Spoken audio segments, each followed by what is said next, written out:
الحمد لله الفرد الصمد الذي لم يلد ولم يولد ولم يكن له كفوا أحد. أشهد أن لا إله إلا الله وحده لا شريك له وأشهد أن محمدا عبده ورسوله. اللهم صل على محمد وعلى آل محمد كما صليت على إبراهيم وعلى آل إبراهيم، وبارك على محمد وعلى آل محمد كما باركت على إبراهيم وعلى آل إبراهيم إنك حميد مجيد.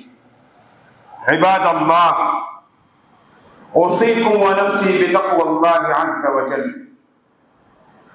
يقول المولى عز من قائل بعد أعوذ بالله من الشيطان الرجيم: يا أيها الذين آمنوا اتقوا الله حق تقاته ولا تموتن إلا وأنتم مسلمون. قال الله تعالى: فذكر بالقرآن من يخاف وعيد. Ndugu zangu katika imani, huu ni mwezi wa Rabiul Akhir au Rabiul Thani. Tukitoka katika mwezi huu, siku zimebakia chache, tunakwenda katika mwezi wa Jumada al-Ula, Jumada al-Thani au Thania au Jumada al-Akhira, tutakwenda na Rajab na Shaaban. Tumebakiwa na miezi minne na siku chache kuingia katika mwezi mtukufu wa Ramadhani. Allahumma ballighna Ramadhan warzuqna siyamahu wa qiyamahu wa fi'la alkhairat fihi. Ndugu zangu katika imani, khutba yangu kichwa cha habari kinasema fadhakkir bil Qur'an, wakumbushe kwa kuitumia Qur'an. Fadhakkir bil Qur'an, ba'ul mulabasa, hakikisha unayoyasema na kuwakumbusha yaambatane na Qur'an. Ndugu zangu katika imani, khutba hii ya leo katika msikiti huu hapa Masjid Taqwa Mwananyamala, tuna mengi ya kukumbushana, lakini nitaanza na la kwanza. Jambo la kwanza, tukumbushane. Hii ni nyumba ya Mwenyezi Mungu Subhanahu wa Ta'ala. Huu ni msikiti. Hizi kamati ambazo wanazoziunda hawa ni kamati kama kamati, lakini ni nyumba ya Mwenyezi Mungu, Baitullah. Wao ni wasimamizi, wanasimamia nyumba za Mwenyezi Mungu, kuhakikisha nyumba za Mwenyezi Mungu zinajengwa, zinaimarishwa, zinasafishwa, zinakuwa nzuri, zinapendeza. Waja wa Mungu wanapoingia katika nyumba zake wanakuta tayari kuna utulivu wa mazingira ya kumtaja Allah Subhanahu wa Ta'ala. Wenzetu wakati wa Mtume sallallahu alayhi wasallam, Mtume ameingia Madina Jumatatu, Jumanne, Jumatano. Alhamis alikuwa katika msikiti au katika mji wa Quba, eneo la Quba. Sipo pale ambapo alipohamia. Pale aliishi kuanzia Jumatatu, Jumanne, Jumatano, Alhamis. Alipewa nyumba na sahaba anaitwa Kulthum ibn Hibni radhiyallahu anhu, na eneo la nyumba lile eneo bado lipo na linajulikana. Kama hulijui, hupajui, sema uelezwe, usiwe mbishi kwa kitu ambacho hukijui.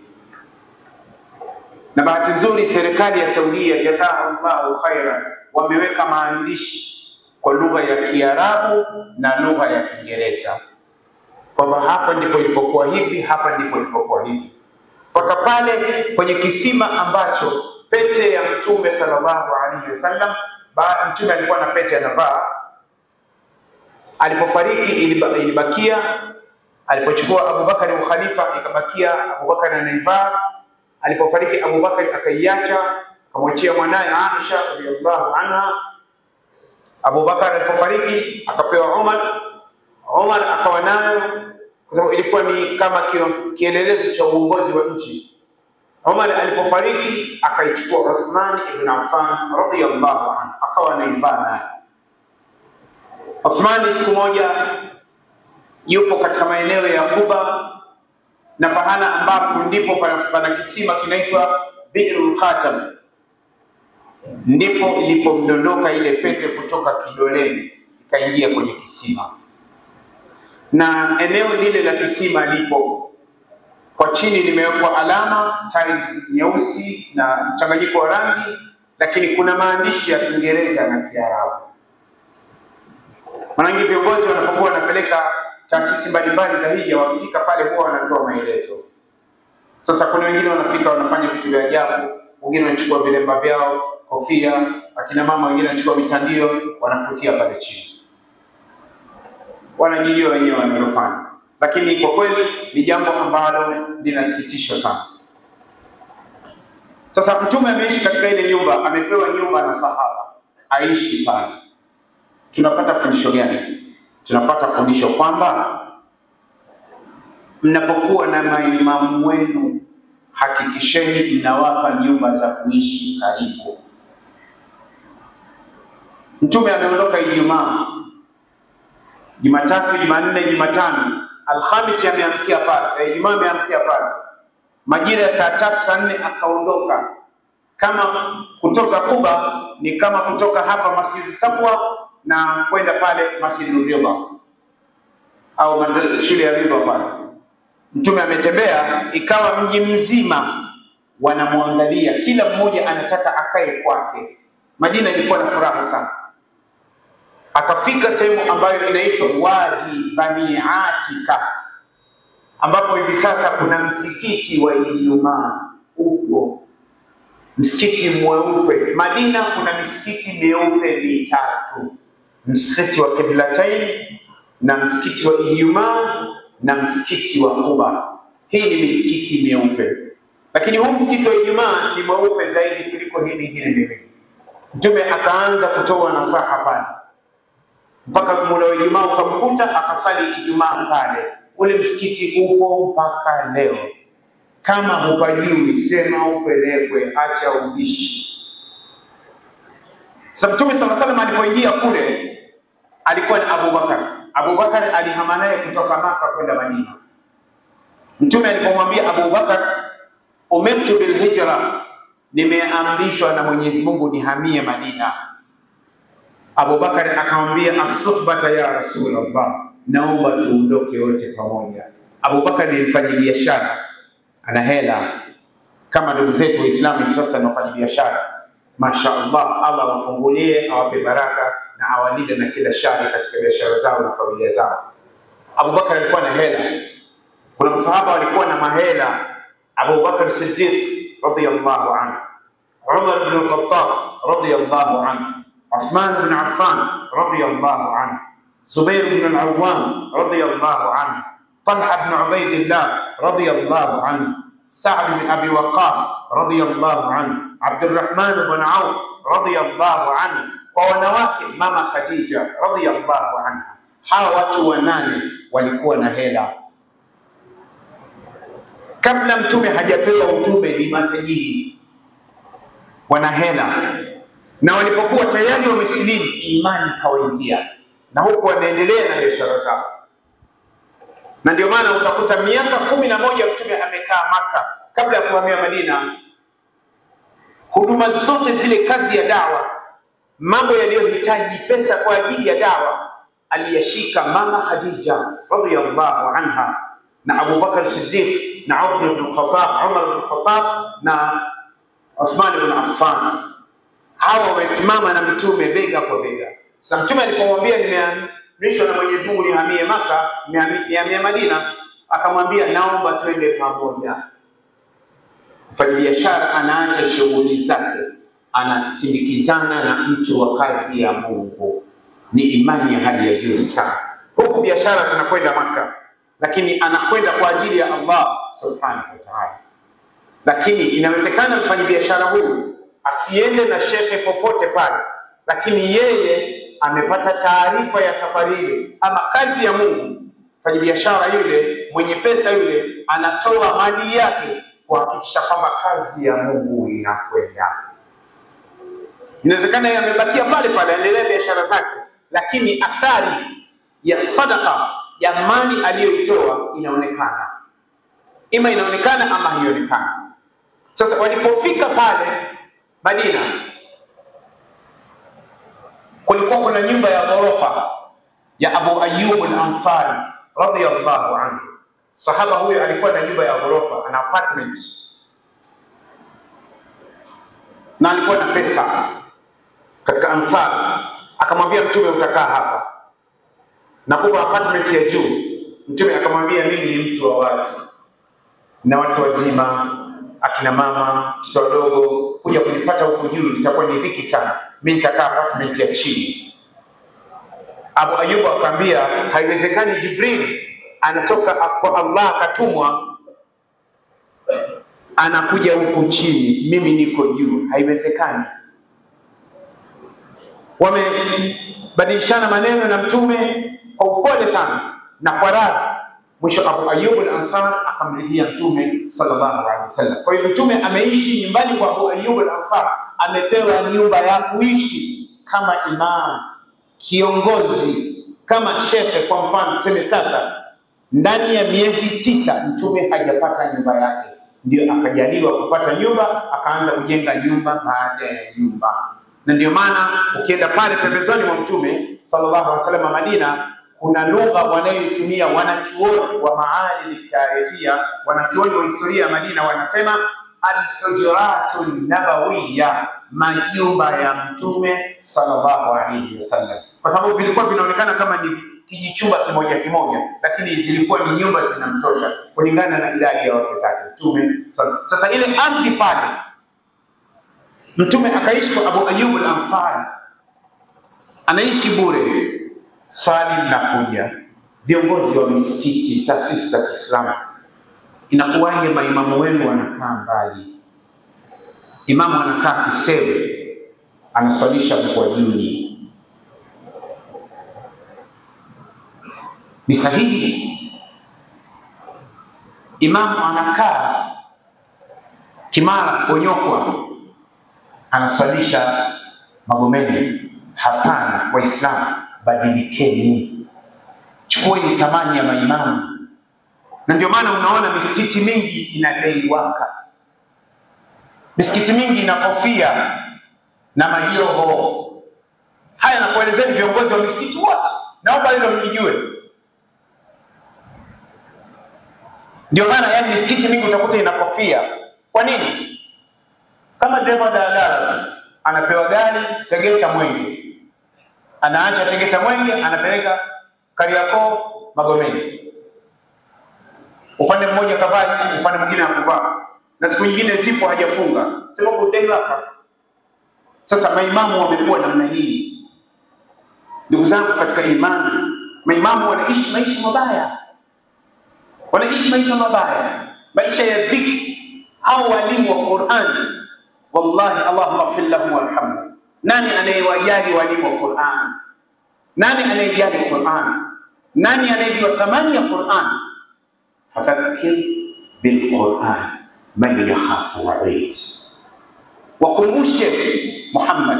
Qala ba'd al-mufassirin, balligh risalataka min rabbika, fikisha ujumbe wako kwa Mola wako. Na mimi ninawakumbusha kwa kuitumia hii Qur'an. Natoa mifano ambayo mnaijua. Yani maimamu, mashaikh wanaishi maisha mabaya. Ikitokea imamu ana gari au ana bajaji, lazima afanyiwe mahesabu na kamati ya msikiti. Astaghfirullah alazim. Lakini imamu akionekana anakula winga, anatembea Hamza Kanuni, anatembea mwendo wa sole sole, anaonekana ni mcha Mungu, my friend, it's not right. Sio sahihi, sio sahihi. Chukua mfano mimi kama hapa, nikionekana naonekana naendesha gari au nipo kwenye gari nzuri, Watu wa shekhe, vipi mashallah gari yetu hiyo sio yangu, nimepewa lift tu. Shekhe tuambie ukweli. My friend, it's not your business. Mind your business. Kwa nini unafuatia mambo ya watu? Kwa nini? Ijumaa iliyopita, Ijumaa ya jana ya majuzi, nimekuta kuna vyuma viwili hapa. Vizuri. Range Rover sina wish. Watu walidhani ni yangu. Kumbe mtu mmekuja na bajaji. Nikamwambia sio yangu hiyo. Na ukiwa na gari shekhe, shanunuliwa huyo. Mama kamnunua huyo. Sio shekhe kapiga za juu. Za nyuma ziko hapo. Shekhe kapiga za chini. Waislamu, masahaba walitoa mali zao wakampa Allah, hawapo duniani, lakini waliutumia Uislamu kwa mali zao. Hawapo, wameacha athari. Sasa ile ardhi pale mnaiona ulipojengwa msikiti wa Mtume, ile ardhi wamekaa miezi karibuni mwaka, palipo pana mitende mingi, ilikuwa ni shamba la watoto warithi. Mwisho Mtume na Abu Bakar wanajadiliana tunaswalia wapi. Wakaambiwa hapa pana shamba linauzwa. Kidume yule Abu Bakar alikuwa amekwenda na mzigo mkubwa, hela. Akawaambia thaminuni, nitajieni hela mnayotaka. Wakataja hela wale watoto. Kidume ikatoa mzigo mfukoni. Chwa, wakapewa mrithi. Nendeni Bagala. Wakaondoka. Ikajengwa msikiti pale. Mtume mwenyewe anabeba mawe. Anabeba kokoto, anabeba mchanga. Abu Bakar amejaa mchanga, vumbi. Tajiri. Wako wapi? Angalia ule msikiti ule. Watu wote. Abu Bakar Siddiq radhiyallahu anhu. Mle ndani kuna mlango unaitwa Babu Umar ibn Khattab radhiyallahu anhu. Ule mlango si mlango, ile ni nyumba Abu Bakar aliitoa akampa Rasulullah. Nyumba, chukua hiyo. Uthmani kuna mlango unaitwa Babu Uthman karibu na mlango wa Babu al-Majid. Ile ilikuwa ni nyumba ya Uthmani alimpa Rasulullah. Chukua hiyo. Sasa inapokuwa nyumba, misikiti, watu wameachiwa nyumba kwa ajili ya misikiti au kwa ajili ya kuendeleza misikiti na kazi ya Mwenyezi Mungu, jamani, chonde tufanye kazi. Utaondoka duniani mtupu. Kuna kitu siwezi kumchukia mimi huyo. Kwa nini yeye Rwambo tu peke yake? Kwa nini Juma tu? Kwa nini ukiwa wewe msikiti utawaka nuru? Tuache fitna. Waislamu, yanayotupata ni sababu yetu wenyewe. Wama asabakum min musibatin fabima kasabat aydikum wa yafu an kathir. Sura al-Nahl, sura ash-Shura. Allah anasema wama asabakum, yanayokupateni, min musibatin, misukosuko, maafa, vimbunga, kutokupendana nyinyi kwa nyinyi Waislamu, fabima, ni sababu ya yale yaliyofanywa na mikono yenu. Wa yafu an kathir. Mwenyezi Mungu kuna mengi anayopotezea. Ndugu zangu katika imani, Mtume amepewa nyumba miezi 9, anaishi pale. Mimi ninaamini kama viongozi wanajipanga vizuri, mnamtafuta tu mwenye nyumba mmoja. Bwana, tunaitaka hii nyumba, anapanga imamu na naibu wake. Upande huu. Lakini ndiyo maana misikiti mingine wanakuja kuswalisha maimamu hohe hahe. Wakati ninakaa Tandale pale shule, aliingia muadhini akaadhini, wauza vipodozi wale walikuwa wakitembeza wauza vipodozi vya kwenye vikapu kule Tandale mwaka 2007 2008. nakaa Tandale kwa Kabani. Speaker ipo kama hapa, sehemu ya kuwashia maiki zipo hapa. Imefika muda wa sala na mimi nilikuwa nakaa jirani, lakini kwa sababu pale msikitini mimi sio imamu, sijawahi kuadhini wala nikiambiwa naomba dua. Kwa sababu gani? Usiende pahala kama hujaitwa. Ukiitwa nenda, hukuitwa basi. Lakini wewe unalazimisha, lazima niende mimi ndio mwenyewe wananijua, unaenda shekhe, sawa. Sasa yule bwana ameingia akafungua maiki saa 10 kasoro. Allahu akbar, Allahu akbar, kadhini. Alipoadhini imamu hayupo, na imamu wa pale wawili walikuwa wanakaa mbali, hali zao za maisha, Allahumma ighfir lahum warhamhum. Taabani, manake taabani jumlisha taabani unapata taabani square. Na ndio hali za maimamu, ndio hali za maimamu, ndio hali za walimu wa Qur'an. Vijana wengi wa walimu wa Qur'an wanazeeka mapema, wamekuwa wazee walimu wa Qur'an. Manake mara ya mwisho unamuuliza, mara ya mwisho kula chips ni lini? Wamekuwa wazee, hawana vitamin, wametelekezwa. Because Qur'ani mtoto akisoma hawezi kupata ajira serikalini ama katika makampuni ya binafsi.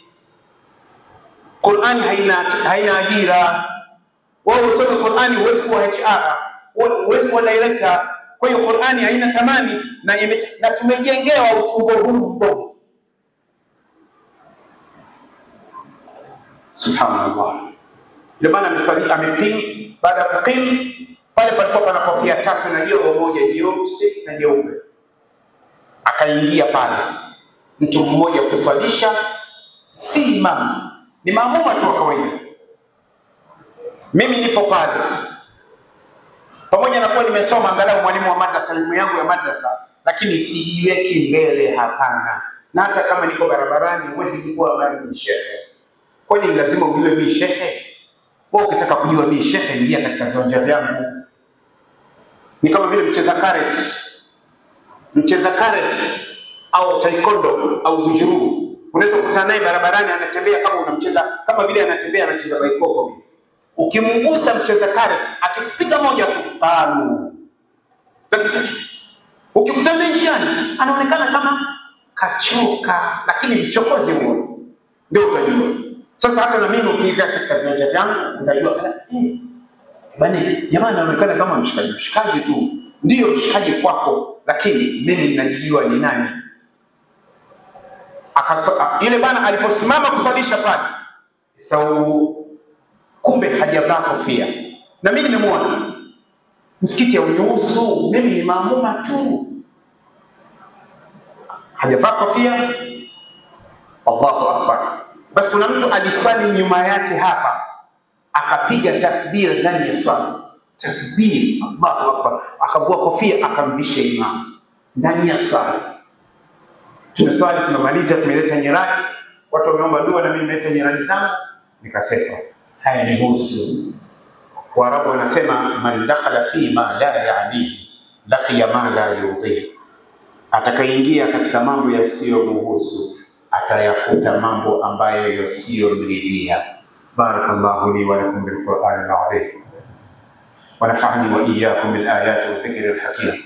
أقول قولي هذا أستغفر الله لي ولكم ولسائر المسلمين فاستغفروه إنه هو الغفور الرحيم وهو البر الكريم.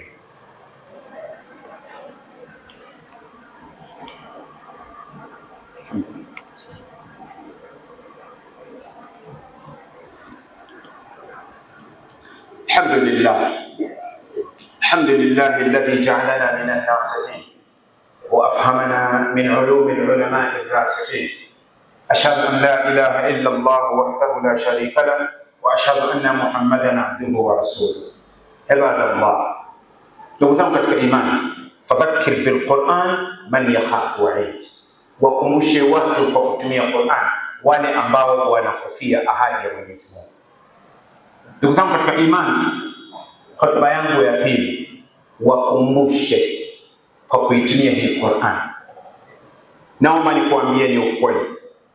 Umekubali hukukubali, ninasema. Kasema mtume na Mungu, sio mimi. Ukinichukia mimi ukakasirika, unajisababishia vidonda vya tumbo. Unausaga utumbo wako, utajisababishia pressure. Fadhakkir bil Qur'an. Wakumbushe watu kwa kuitumia Qur'an. Chukua hiyo. katika suratul Ra'd Allah anasema inna Allah la yughayyiru ma biqaumin hatta yughayyiru ma bi anfusihim, hakika Allah habadilishi neema za watu mpaka wabadilishe neema walizo nazo. Ndugu zangu katika imani, hiyo ni suratul Ra'd, sura ya 11 aya 44. Inna Allah la yughayyiru ma biqaumin hatta yughayyiru ma bi anfusihim. Allah habadilishi neema za watu, Allah haondoi neema za watu, kheri alizowapa mpaka wao wabadilishe. Hiyo ni aya kwanza. Ukienda katika surati Yunus, Allah anasema inna Allah la yadhlimu an-nasa shay'a, hakika Allah hawadhulumu wanadamu chochote, walakinna an-nasa anfusahum yadhlimun, lakini watu ndio wanadhulumu nafsi zao. Mnanielewa vizuri? Naomba mnielewe. Unakwenda katika suratul Nahl, sura ya 16 aya 111 112. Allah anasema wadaraba Allahu mathalan qaryatan kanat aminatan mutma'innatan ya'tiha rizquha ragadan min kulli makan fakafarat bi an'amillah fa'adhaqaha Allahu libasal ju'i wal khawf bima kanu yasna'un wa laqad ja'ahum rasulun minhum fakadzabuhu wa akhadhahum al'adab wa hum zalimun.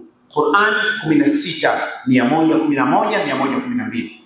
Wadaraba Allahu mathala, Allah anatoa mfano. Mathala, mfano. Watu wa balagha wanasema dhikrul mahalli wa iradatul hal. Watu wa usuli wanasema dhikrul juz'i wa iradatul kull. Allah anatoa mfano qarya wa kijiji, kimetajwa kijiji, qarya nchi, qarya mkoa, qarya wilaya, qarya tarafa, qarya kata, qarya mtaa, qarya kijiji. Mungu anatoa mfano wa hicho kijiji au mfano wa nchi. Ilikuwaje? Kanat amina, hiyo nchi ilikuwa na amani. Je, nisikilizeni, mmekubali mkukubali shauri yenu. Na kule kwenye mitandao najua watatukana, yani tukanani mpaka mkufilie mbali. Manake kisaikolojia, unapomchukia mtu ambaye kama hajui unamchukia, unajisababishia vidonda vya tumbo na pressure. Utaambiwa usile sukari, usile chumvi. Kuna chakula kitamu kuliko cha chumvi? Sukari. Kwa nini tumekuwa na pressure? Acheni mashonde, acheni vifu, acheni chuki, acheni husda, roho mbaya. Why? Limadha? Kwa nini? Kwa nini unasababisha mtu utakula vidonge mpaka utumbo unaharibika? Sasa Mungu anasema nchi ilikuwa na amani. Sifa ya kwanza. Qur'ani ikasema mutmainna, ina utulivu. Sifa ya tatu, yatiha rizquha ragadan min kulli makan, kipato cha wananchi wa pale kinatoka katika kila kona. Hata ukisema kwamba mbona kuna maskini huko Ulaya kwa wao mabwegi hao, maskini wapo hawapo? Wapo maskini, kazi hamna. Sasa kazi hamna, wewe unapiga skanka, unapiga cha chuga. Kazi hamna, unapiga uji wa bibi aka gongo, unapiga skanka, bangi, unapiga mchicha, mirungi, unapiga moshi, vijana wanapiga shisha, Viber. Watoto wa Kitanzania, Waislamu wenzangu, mmegeuzwa mabonzo. Lakini anayetaka Mungu nitayasema, hata kama wewe huyataki. Lakini kama Mungu amekataza, nitakwambia hilo halifai, because wauliza mimi natoka wapi? Natoka Kigoma. Iwacu ni Kigoma, tavuyi ni Kigoma, dawe wanje numuha, mawe wanje numuha, Kigoma. Nasema nchi na amani. Fakafarat bi an'amillah, wakakufuru neema za Mungu. Fakafarat bi an'amillah, wakakufuru neema za Mungu, wakapigana, wakauana, wakatukanana, wakarogana, wakaibiana, wakakabana, wakafanyiana uchawi. Faqadhaqaha Allahu libasa al-ju'i wal khawf, Allah akawaendeshea adhabu ya njaa na hofu, kuogopana wao kwa wao. Kwa nini? Qur'ani 16 111 bima kanu yasnaun, ni sababu ya yale waliyofanya wenyewe. Walaqad ja'ahum rasulun minhum, lakini waliendewa na mjumbe miongoni mwao. Mtume aliitwa mwanga, Mtume Muhammad sallallahu alaihi wasallam. Mtume aliitwa mchawi, Mtume Muhammad. Mtume aliitwa kahin, kohani. Mtume aliitwa abdar, ana watoto na ana watoto 7. Wasema ni mgumba, lakini ana watoto 7. Mtume Musa alayhi salam aliambiwa Adam anabusha na hakuwa anabusha. Sasa wewe mimi ukija ukiniambia mimi shekhe uwagwa, sio uwagwa tu, sema shekhe niogo, mimi si mind. Lakini nikikutoboa na kutoboa tu. Na tukikutana njiani kula hiyo usisalimie, mtasalimiwa na majini. Kuna majini waislamu wenzangu watanisalimia, salamu alaykum Sheikh Rusagan, siwaoni lakini watanisalimia. Hapa tunapata fundisho gani? Amani. Amani. Tumebakiwa na Ijumaa moja kuingia kwenye uchaguzi. Allah naomba uwe shahidi. Atakayejifanya kichoko watamchokoa. Maafande wako tayari mwanangu, na watakudonoa. Tunataka amani katika nchi yetu, hatutaki ubwege. Nataka niwaambie kitu kimoja, nipo hapa katika mimba. Nchi za European country naomba wanisikie, naomba mwatafsirie. Haya mashirika ya haki za binadamu wanadai ubinadamu, wanadai demokrasia. Kwa nini wanavuruga nchi za Afrika? Angalia nchi za Afrika wamevuruga. Libya walimfanyia vurugu Gaddafi rahimahullah, wakamuua. Lakini wananchi wa Gaddafi walimuita Gaddafi gaidi, walimuita dikteta, wamemuita nani? Lakini nchi ya Libya ilikuwa na neema. Wallahi wananchi wa Libya wanapata mshahara kwa mwezi. 2011 nimekwenda na Mlibia mmoja, mimi kama shekhe kwenye taasisi ya hija, tuko mina mchana, sababu kama zungumza Kiarabu, mimi nilikuwa napenda nikae naye karibu, ili kama kuna jambo lolote anataka huduma nini, basi ameshika simu na muona anacheka. Nikamwambia leo chapter simu, mbona unatabasamu? Ambia dakhala shekhe, kuna kitu kimeingia hapa. Ratib min al-hukuma, mshahara kutoka serikalini. Nikamwambia hadhi khasat laka wala la? Hii ni kwako? Tukamwambia la, li jamii muwatin Libya, kwa wa Libya wote. Kwa wakati ule kila Mlibya alikuwa anapata kwa pesa ya Tanzania ilikuwa ni 600,000 bado ukiwa unafanya kazi. Lakini watu wa Ulaya walimwambia dikteta, sijui ni nani. Sasa ndio upumbavu. Mimi nasema upumbavu.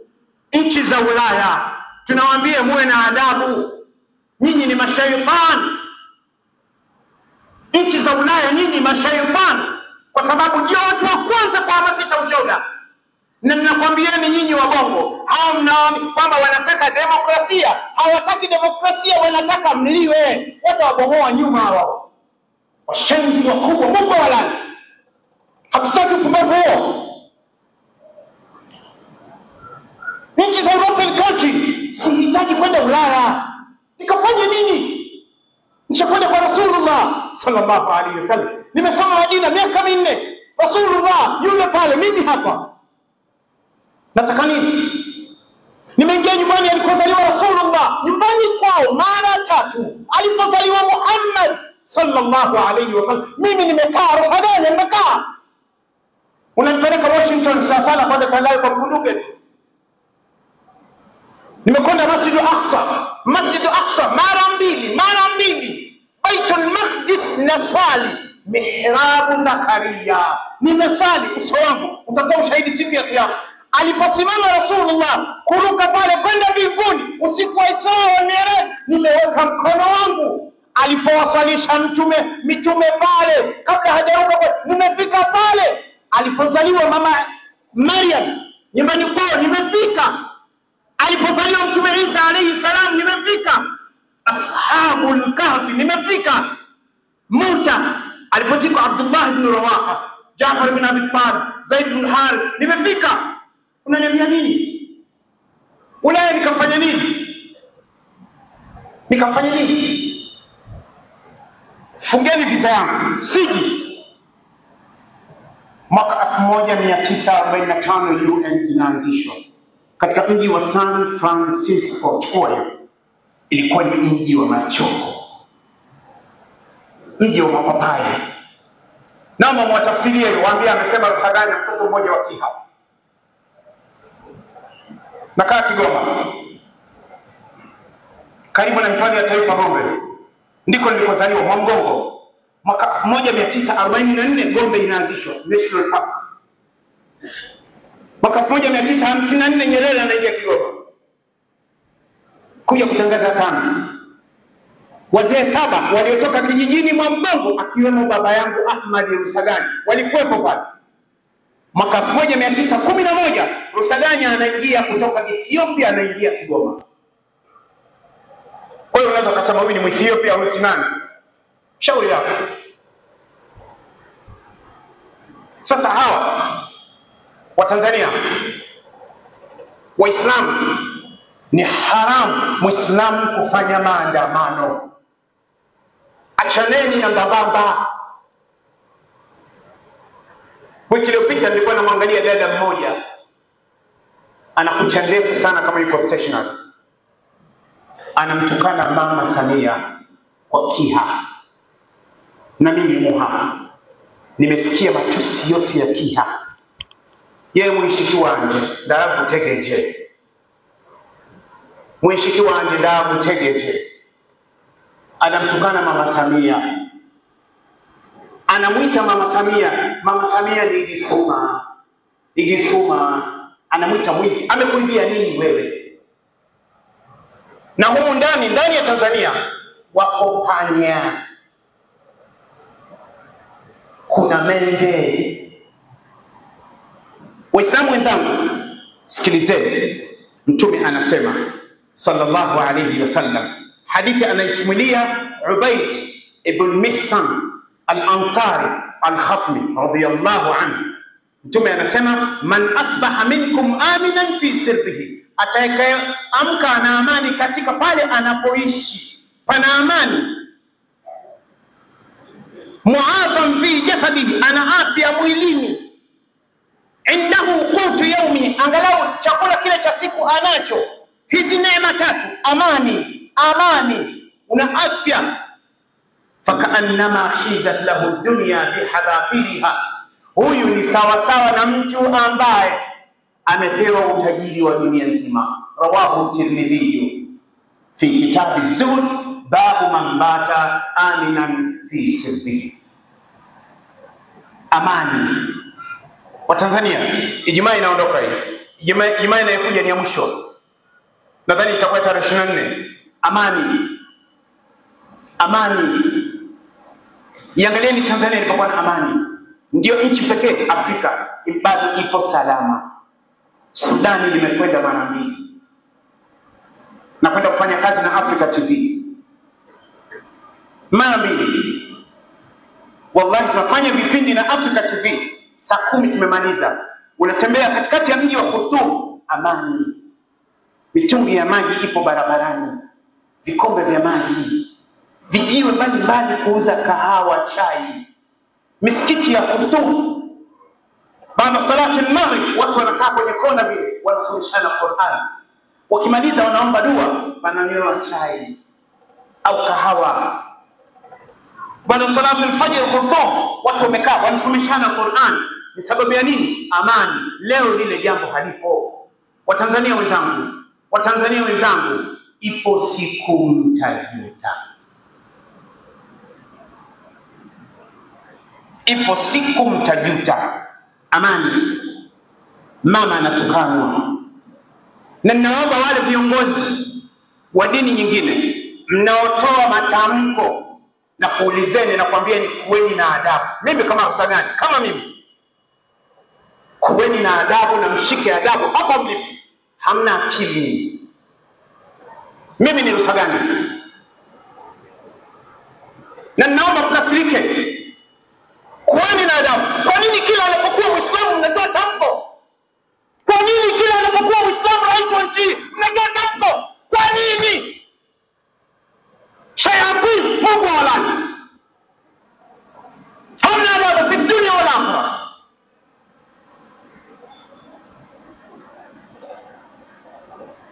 Siwafuate viongozi hao. Nifuateni mwenyewe, lakini my friend, before you come to see me, you have utajaza mwenyewe. Sitaki upuzi, tunahitaji amani. Lakini kwa nini anapokuwa Muislamu? Alipokuwa mheshimiwa Mzee Ali Hassan Mwinyi rahimahullah, rais wa kwanza kutujengea daraja la juu Mzee Semsufini pale, Mzee Mwinyi. Nani ananikumbuka hiyo? Rais wa kwanza kutuanzishia daladala, Mzee Mwinyi. Rais wa kwanza kutuletea TV, kuona TV, Mzee Mwinyi. Wabongo mlikuwa hamna TV. Mwaka 81 Manzese, Argentina, karibu na msikiti, kuna mtu mmoja alikuwa na TV kwa kuchukua mawimbi pale Zanzibar. Lakini wote mlikuwa mnakwenda kwa marehemu Sheikh Yahya Hussein kuangalia TV pale rahimahullah, wote wa shamba wa Bongo.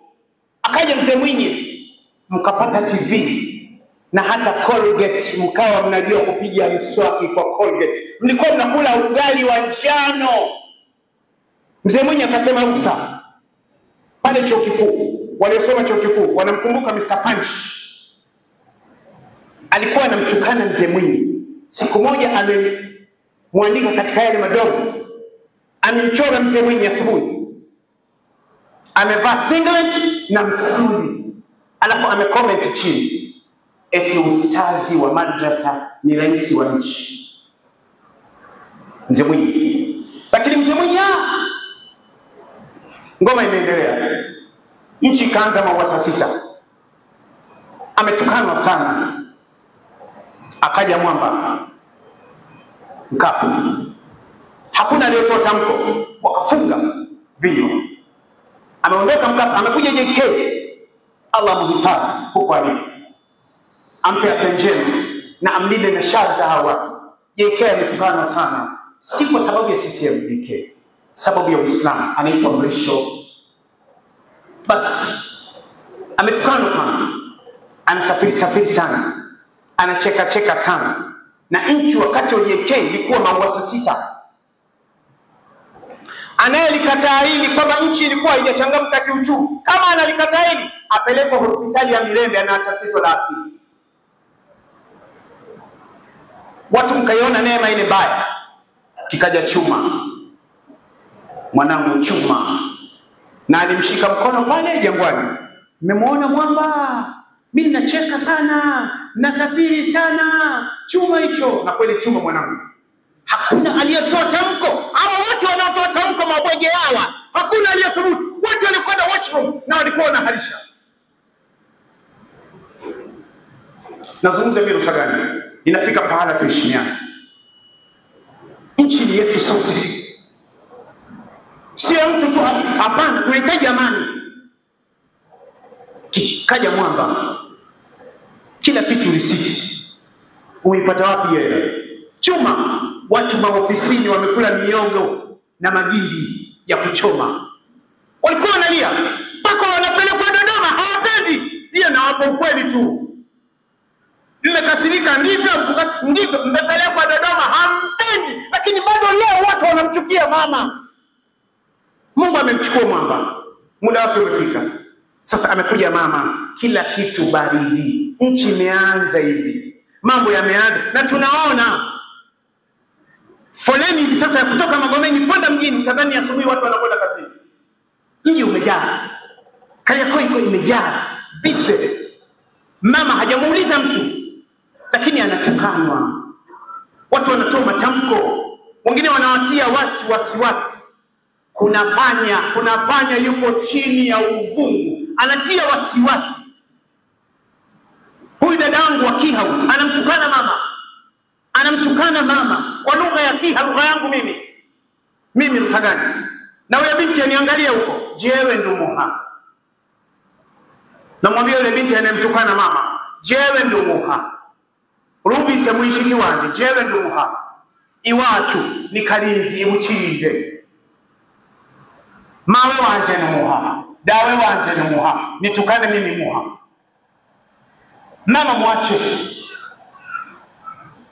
Mama mwache.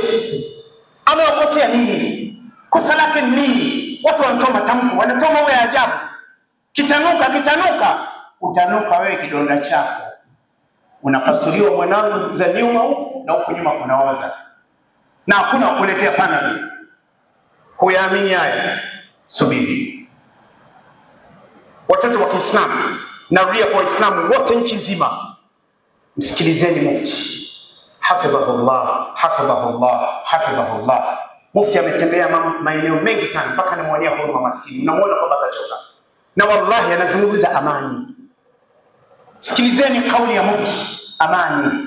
Na sikilizeni kauli za mashehe wetu, amani. Popote utakapokuwa, amani. Usiende barabarani. Yule atakayekwambia twende barabarani, sharti ya kwanza umuone yupo pale na wanae. Sharti ya pili wanasema uvae viatu ujue kukimbia. Sharti ya tatu utoe usia kabisa kwamba mkeo atakaenda.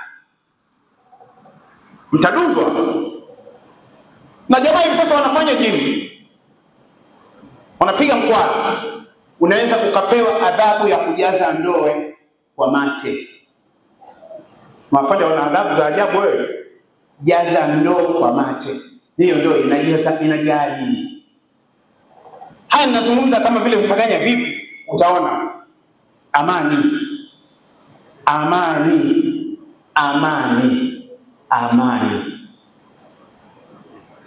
Kuna methali ya Kiswahili inasema, si wanasema kitanuka na liwalo na liwe. Kuna methali ya Kiswahili inasema hivi, chukua hiyo. Ukifuata barabara iliyoandikwa Potelea Mbali Street,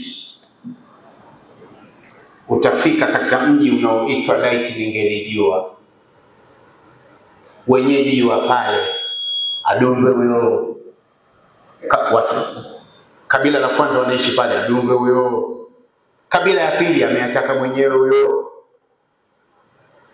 Kabila ya tatu amalizo huyo. Kabila ya nne atobolewe huyo. Na utatobolewa. Haya mtayaona kama nini? Na unaweza kusema haya mimi nimetumwa.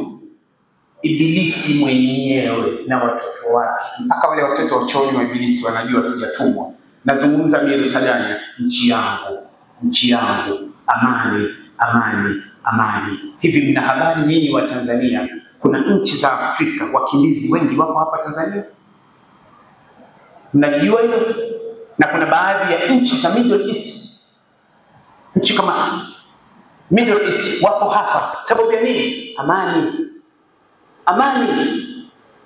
Watu wanauza chips mpaka alfajiri. Nenda Kariakoo, nenda Magomeni. Amani. Ukija hapa karibu na vijana, ukipita saa moja saa mbili watu wamechangamka. Nenda Upanga, nenda Mikocheni, nenda Kitumini, nenda Kariakoo, nenda Ilala. Sababu ya nini? Amani wa Tanzania. Amani. Nasisitiza amani. Wallahi usije ukaniomba dua sikupi. Umeataka mwenyewe. Sheikh tuombe dua, mambo yamekuwa mazito, umeataka mwenyewe. Wewe si mtaalamu wa kubondia, unapigana na Tyson na kufanya nini? Hii ya kwanza tukuweka hapa tu basi, umeataka mwenyewe amani, amani, amani. Allah tupe afya njema. Allah tupe amani katika nchi yetu. Allah tupe amani katika nchi yetu. Allah tupe amani katika nchi yetu. Allah umlinde Rais Samia. Anachukiwa kwa sababu ya Uislamu. Anachukiwa ni sababu ya Uislamu. Ndugu zangu katika imani, Samia hachukiwi kwa sababu ya CCM. Hapana. Ni Samia Hassan Suluhu. Niye jina la Suluhu mnaliharibu kwa sababu Kiarabu matatizo. Ni Suluhu. Samia Hassan, Samia binti Hassan Suluhu. Hafidhahullah. Sio tatizo CCM. Qur'ani inasema Surat Al-Imran, ha antum ulai tuhibbunahu wa la yuhibbunahu, nyinyi mnawapenda wao hawakupendeni. Chukua hiyo. In tusibukum hasanatun tasubuhum, mkiwa na jambo zuri mmelipata Waislamu ama Muislamu mmoja wanaona vibaya, ndio maana hivi wanachukia mpaka wanaharisha. Wa in tusibukum sayyi'atun yafrahu biha, na Waislamu mkipatwa na baya au mmoja wa Waislamu akipatwa na baya wanashangilia.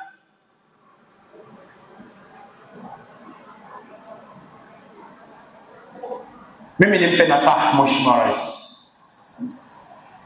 methali ya Kiarabu katika adabul Arabic literature. Mheshimiwa Rais, kuna methali ya Kiarabu inasema, idha ra'aita nuyubal asad barizatan fala tadhunnanna anna al-layka yaktasimu, ukimuona simba amefungua kinywa meno yako wazi, usidanganyike ukadhani simba anakutolea tabasamu. Chukua mheshimiwa. Methali ya Kiswahili, ukimkuta mbwa juu ya mti, mbwa kapanda kwenye mti, usimlaumu mbwa. Wapo waliomtia jeuri huyo mbwa mpaka akapanda juu ya mti. Kwa hiyo Mheshimiwa Rais, hawa mbwa hawa wapo waliowatia jeuri hawa mbwa mpaka wanakutukana. Methali ya mwisho katika Arabic literature wanasema, al-kalbu kalbun wa in qallatahu dhahab, mbwa ni mbwa tu, hata ukimvisha mkufu wa dhahabu anaitwa mbwa. Mama umewafanyia ihsani hao na wanajijua wenyewe, lakini ni mbwa. Allah amlinde rais wetu, amlinde rais wetu, kwa sababu ndugu zangu, chuki ni mbaya. Ndio maana Mtume alitoa, alipoingia Madina akasema, da'uha man da'a ila asabiyatin qabaliyya falaysa minna, atakayetetea ukabila na ubinafsi sio katika sisi. Da'uha, acheni ukabila, acheni ubinafsi, innaha muntina, ukabila ni maiti anayeoza. Tuache ubinafsi. Kiongozi kumtukana ni haramu. Na Waislamu wenzangu wale ambao mna ugonjwa wa uchizi wa kuambukizwa, mnamchukia Mheshimiwa Rais, mnajulikana.